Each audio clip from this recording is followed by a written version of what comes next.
என்ன வானதே பார்த்துக்கிட்டு இருக்கீங்க? சரியான மேகமா இருக்கா, அதான் பார்த்துக்கிட்டு இருக்கிறேன். ஸ்கூல் லீவ் விட்டாச்சா? எப்போ மழை வரட்டு பார்த்துக்கிட்டு இருக்கிறேன். எப்போல்லாம் லீவ் விடுறாங்களோ அன்னைக்கெல்லாம் மழை வராது. என்னைக்கு லீவ் விடலையோ அன்னைக்கு கடுமையாக மழை பெஞ்சிக்கிட்டு இருக்கேன். நேற்று செம்ம மழை, இன்னைக்கு காலையில் நல்ல மழை, நாளைக்கு ஸ்கூல் இருக்கு, நாளைக்கு கடுமையாக மழை பெஞ்சிக்கிட்டு இருக்கேன். என்னத்த சொல்ல, என்னாச்சும் எதுவும் பண்ண முடியாதுல்ல. இன்னைக்கு செம்ம வெயில், எல்லா பேரும் நினச்சிக்கிட்டே இருந்தானே இருப்போம். என்னடா லீவ் விட்டுட்டாங்க, ஸ்கூல் லீவ் விட்டுட்டாங்க, ஒன்றும் மழையை காணா அப்படின்ட்டு.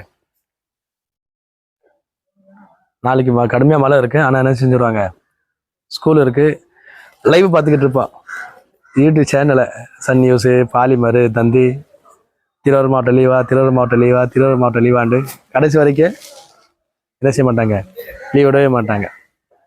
நம்ம பொழப்பு அப்படித்தான், என்ன செய்ய. அஸ்ஸலாமு அலைக்கும்.